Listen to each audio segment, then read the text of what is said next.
important here is that the like tilting your head and the inner smile will bring a kind of intimacy moment. So maybe there are some messages coming in, some medicines coming in, anticipations coming in. We are working on your own story in this field here and now. And I want also, like the anchor of the boat, it's anchored. There is an anchor into the heart of the earth. And I love that from David Abraham, that he puts an eye in the earth, so it is embodied.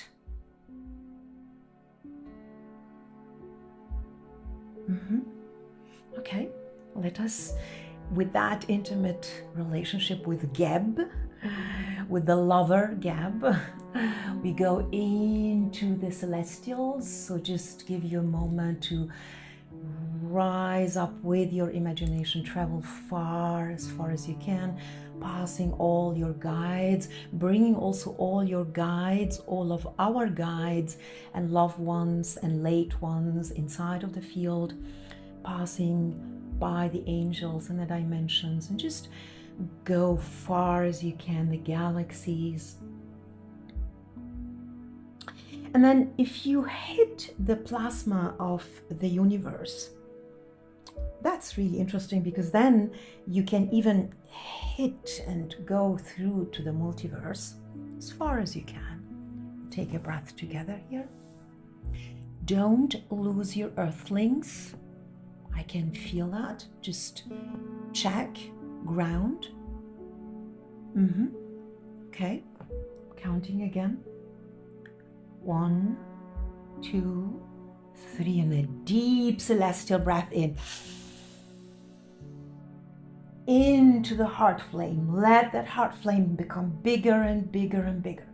And I want the earthlings and the celestials, all the elements mingle together, swirling together, going on all levels, molecular level, cerebral fluid level, blood level, fascia, bone marrow, the mitochondria, the batteries of your cells.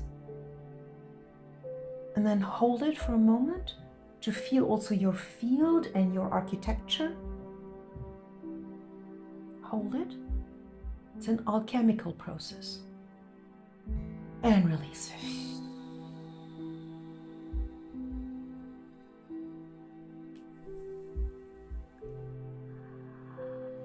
This is the Father in our Western, and this is the Mother. It's the goddess Nut.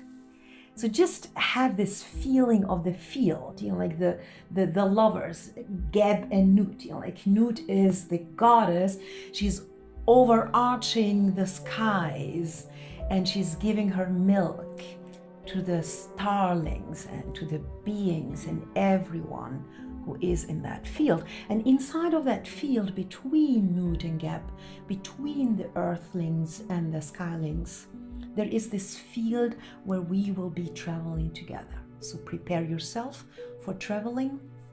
And if any one of you is asking what is a shamanic journeying, I will tell you it's almost like daydreaming, meditating.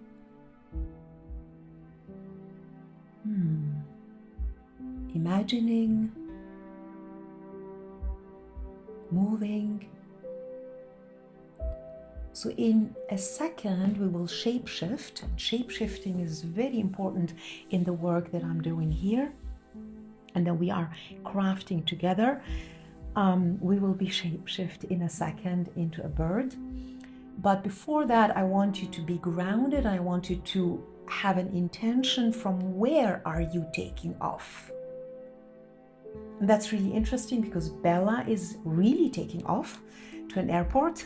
So be aware, where are you taking off?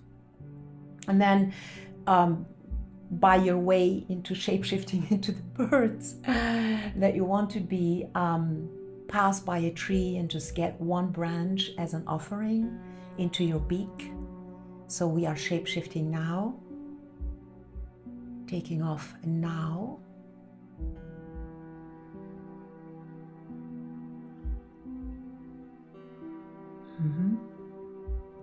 And then, of course,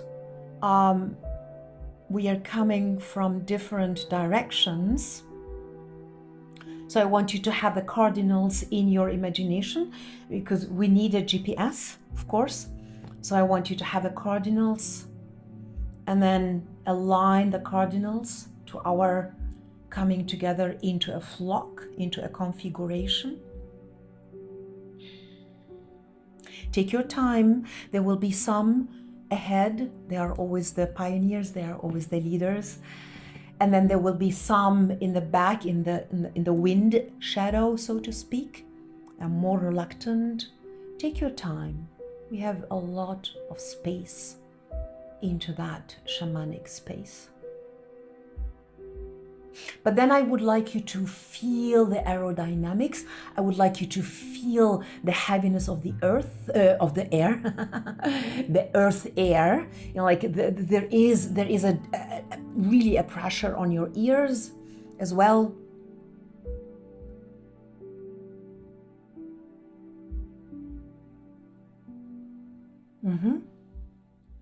And when, you know, like when we are opening up the space for shape-shifting into the configuration, there is an architecture, there is a configuration. So I want you to have a feeling of your own configuration. Where is your spaceship? Where is your architecture? Where is your centering?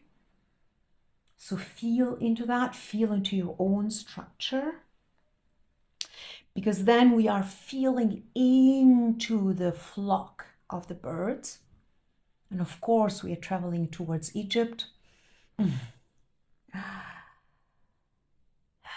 And then it's interesting. There will be, like, I am a dove at this very moment.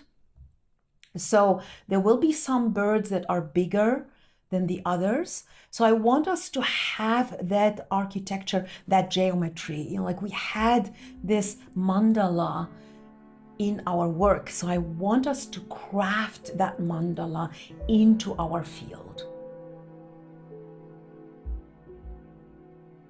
And then we can then even, you know, like even to take it a step speedier, we can take a light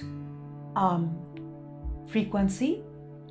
So whoever is the leader here will be ignited to catch up a light frequency, to travel in a light speed to the Nile. What I love about the Nile is that the serpentine movement, it's exactly like the serpentine into your body. We have been working with it these whole 2 weeks with the Kundalini energy. And then we have the mirroring of the Nile in the Milky Way. So when we get to catch one of these light frequencies, we easily are part of the Milky Way. And then we get this direction towards the Nile. It will be lightened up. It's night by now. Goddess Nut is taking care of all of us.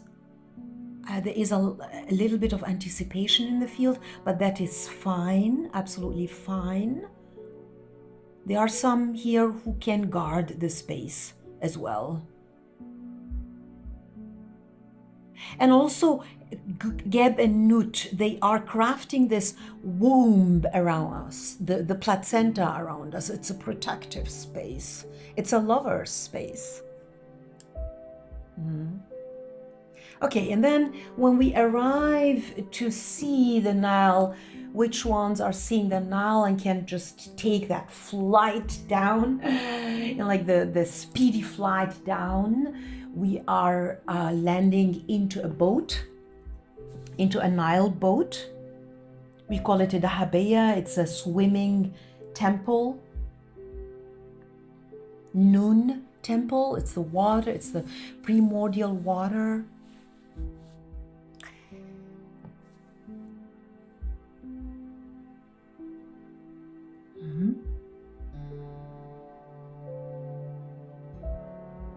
the one who is pioneering and leading, will have to take care that everyone is going into the descent to the boat.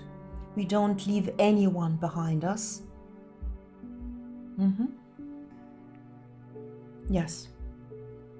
Thank you. Great. Then we are landing into that boat. It's actually a sailing boat, and it's a magical boat. It will be traveling across this world at one point. But in that boat, find your place.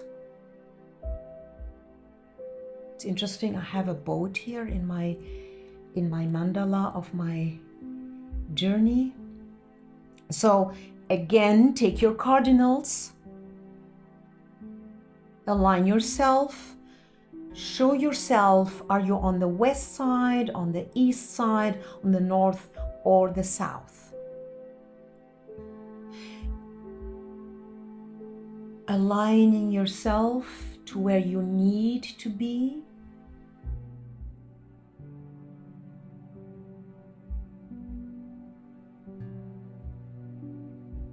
In the north, there is the haughty Thoth is coming in, the scribe. And you will hear Tehoti or Thoth before you even see him, because Thoth is always laughing his ass off, and his laughter echoes through the ages. As a counterpart to Thoth is Seshat. Seshat is the records keeper. She's the female scribe. So to each one of us, like I'm just envisioning now the configuration where we are in the boat.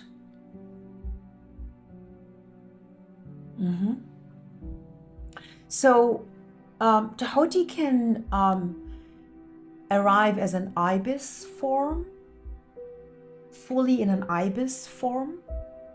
It can be half ibis, half human. He can be a gentleman. He can be a wise man coming to you. What is the Tehoti coming to you? Because Tehoti will just make the circle around. So greet that sage, that sage, with reverence.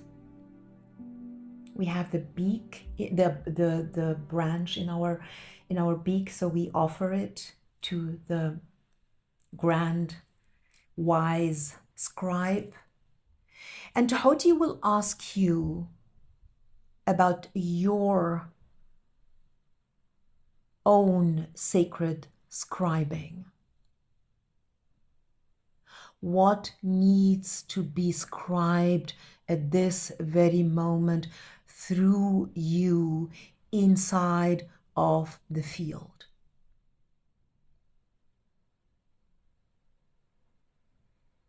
And scribing, it's of course using a quill or a pen or any writing instrument, but scribing is as well manifesting. It's bringing it into the world. It's expressing it. We have been working a lot with the sixth chakra, the fifth chakra here in the throat.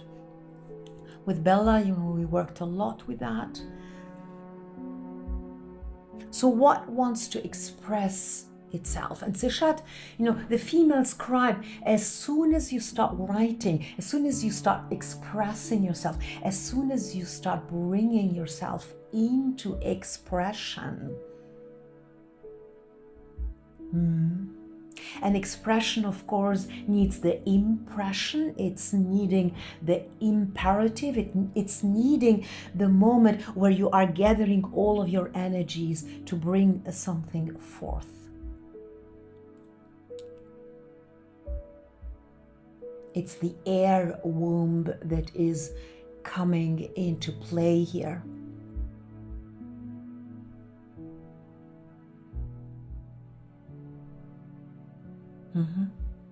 And then when we open our spaces, like, of course, when Tahoti comes into the field, Sekhmet will arrive.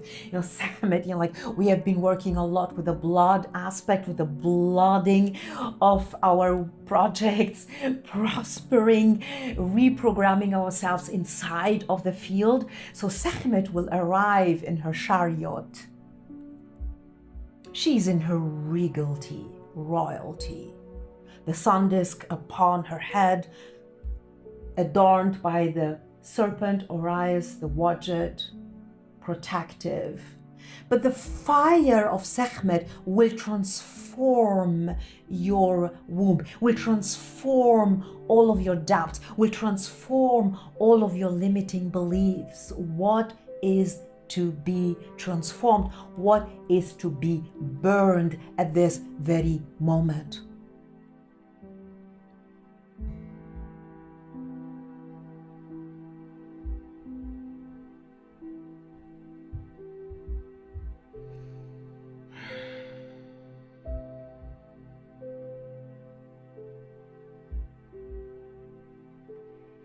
And I like the spiraling around, like we are in the space, of course, but there is also a spiraling inside of the space. There is a dancing happening inside of the space.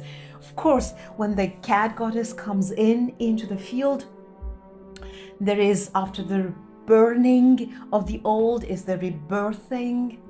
So when Busted comes in, the cat goddess, there will be a lot of dancing, of course. This is more connected to Hathor and Isis, but Bast is also bringing that alluring into life. It's bringing that sensuality into life. So I want you to be aware of your own sensuality. We are gliding on the Nile waters.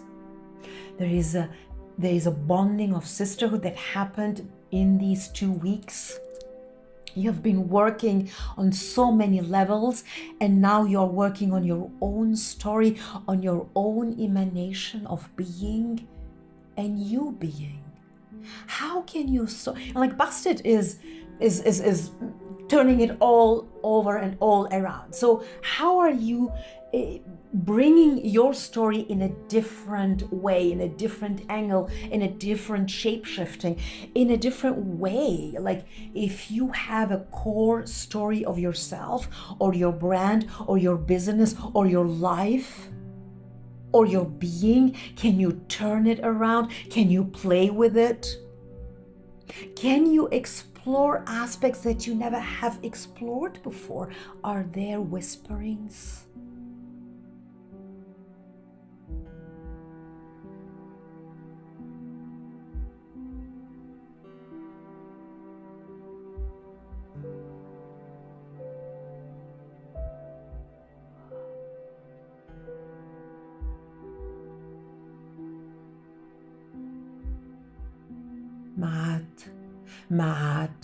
Ma'at is the goddess of balance, of truth, of justice. When she enters the space, and very, really interesting and very organically enough, she's entering with the AI, with the augmented intelligence, with this expanded and aligned intelligence, AI. So what is happening here is that Ma'at is always weighing your heart against a feather. Here, she is weighing your story against a feather.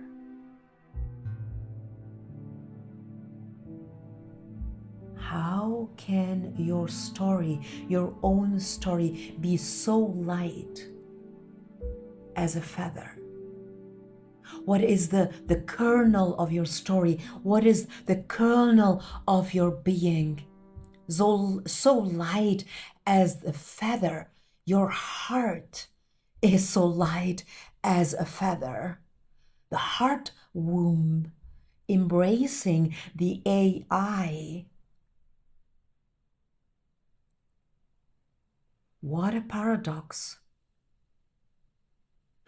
Our boat is made out of woods, but it's also incorporating all the technologies, opening up to all technologies of all ages, lost ages and future ages, lost technologies and to be invented new technologies.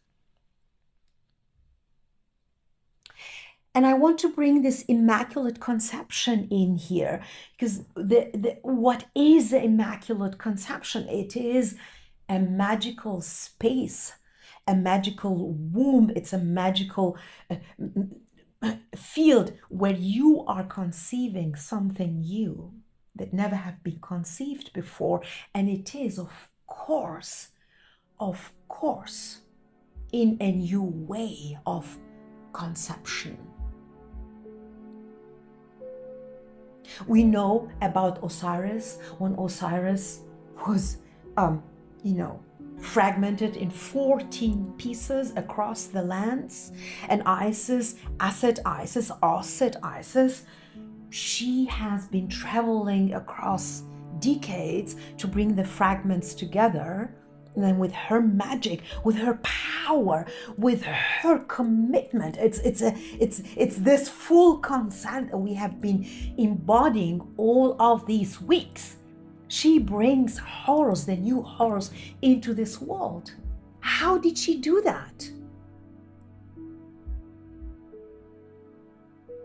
What is she implying? She is even tricksing God Ra to get his secret name, to have that power for her newborn Horus.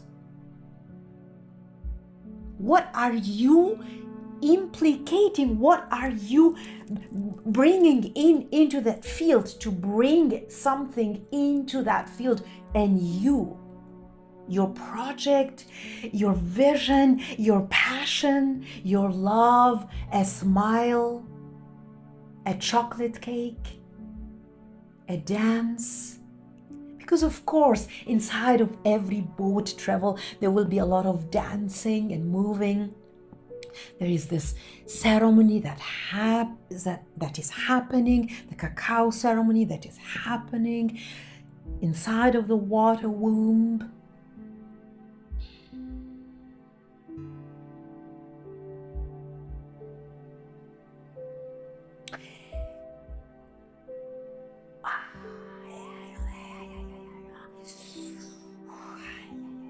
Course, when Hathor, Isis, and Mary Magdalene comes into the space, there is a lot of drumming, but also can you hear the sistrum, this metallic beating of the papyrus, or of your heartbeat, of our stamping onto the earth, really coming together, birthing together something in you. We have the cosmic lineage. We have embodied our cosmic lineage.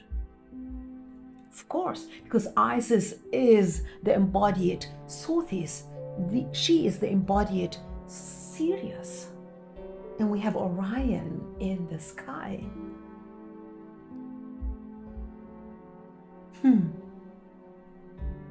Are you feeling that celebration? Are you celebrating? Are you bringing in that celebration inside of your own blood?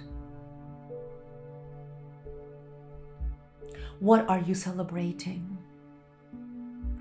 What is it that wants to celebrate, that wants to emanate as a celebratory process inside of you?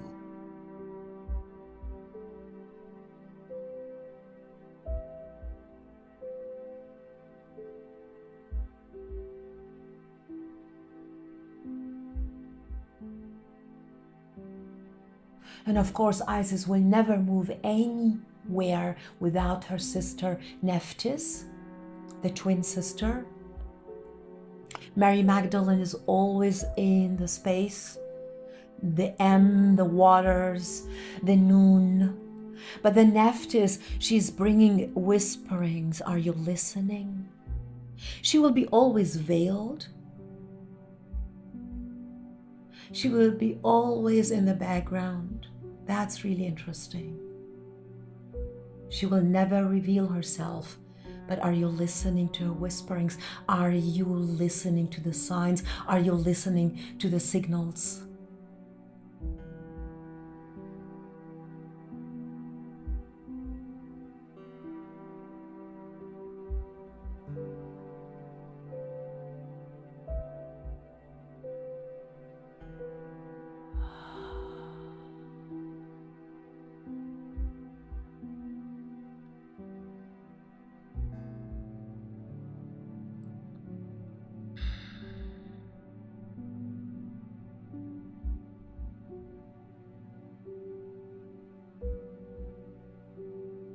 And Sekhmet brings in the sacred rage. We have been tabooed in our lives across the ages.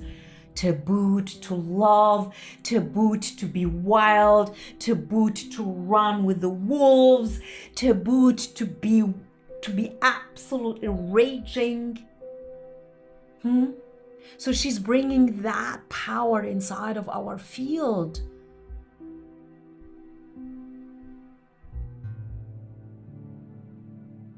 And of course, when we are activating all of these powers, the new Horus is always wanting to soar up into the skies. Mary Magdalene wants this whole boat to come and visit her in her cave in Sainte-Baume. So we are pilgriming there. The pilgrimage takes ages, but it takes also seconds. That's the power of the field. The non-locality and no time.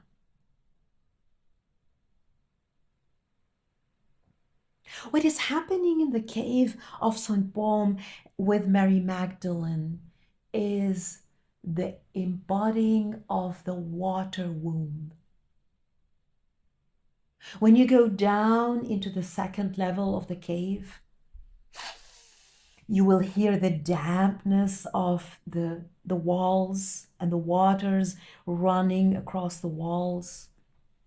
And then in this placenta of fertilizing the field, she's bringing us all into her embrace. So Isis will be on our heads and Mary Magdalene's will be on our feet. And she will be embalming each one of our feet with her sacred oil. Isis is taking in every head of us in her hands because she's entering through the angel portal. We have this angel portal between our shoulder blades. She will enter into you. Isis is bringing in that magic, and I want you to feel her magic.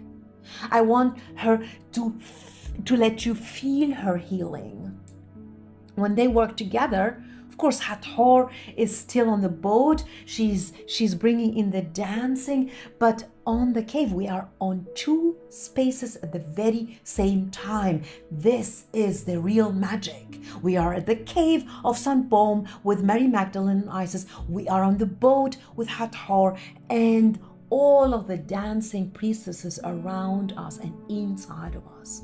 And of course, we are up into the cosmic lineage with Nut, the sky goddess, through Isis into the sky and into our star lineage. Be aware of all of these dimensions. Be aware of all of these activations happening at the same time. Many of us have tears in their eyes in the arms of Mary Magdalene with her scarlet coat. She's embracing you, holding you in that embrace.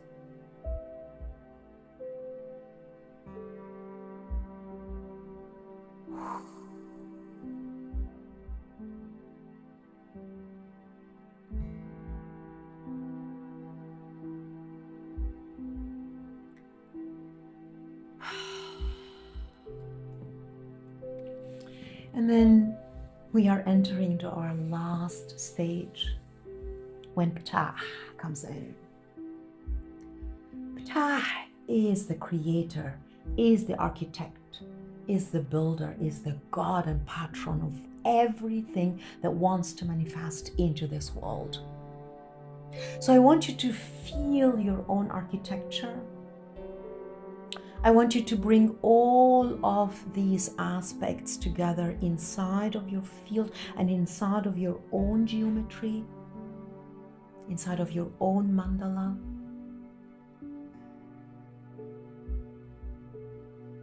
And I want you also to be aware of your own spaceship, of your own structure.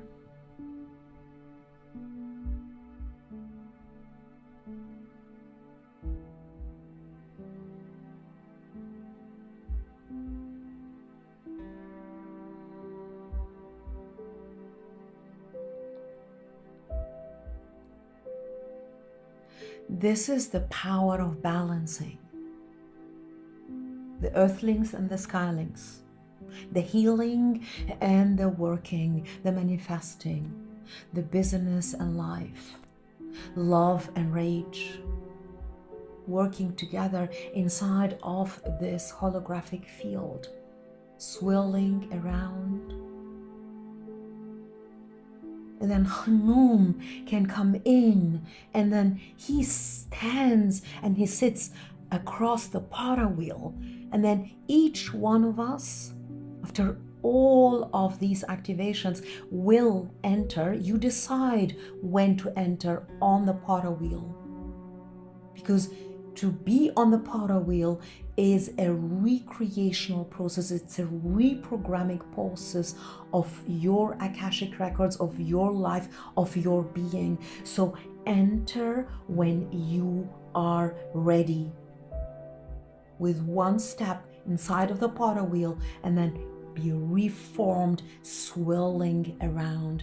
And Khnum's hands, of course, there are lots of help coming from Isis, Mary Magdalene, Hathor, Ptah, Thahoti. Like, they will always hand him the aspects that you will be needing at this very moment to fulfill the power human, with all of the hues, with all of your frequencies, with all of your talents, with all of your experiences, all of your failures, all of your dreams and skills into the potter wheel.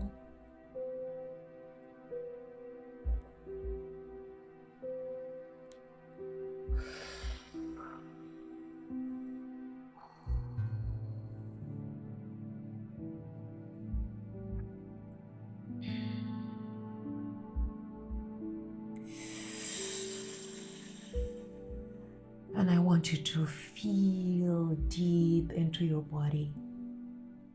Where is your body now? We're slowly, slowly coming back into this world, into this room, into this field.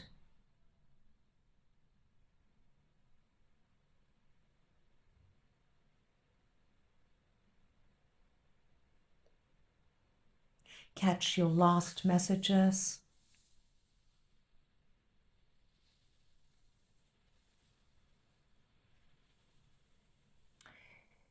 Have a great reverence for the space, for the field, for the activation of the field. Because Nefertum, it's the son of Sekhmet and Ptah, comes into the field and is handing you that beautiful lotus flower as a gift that you have been coming so far from beyond on the boat into this field. He is giving you, gifting you that beautiful lotus flower that has been coming out of the mud, seeking the light, thrusting through the surface of the waters, luminous as sand, and then blossoming in its thousands of petals, and then sacred seeding out into this world. Thank you, beloveds, for sharing with me this field, this journey.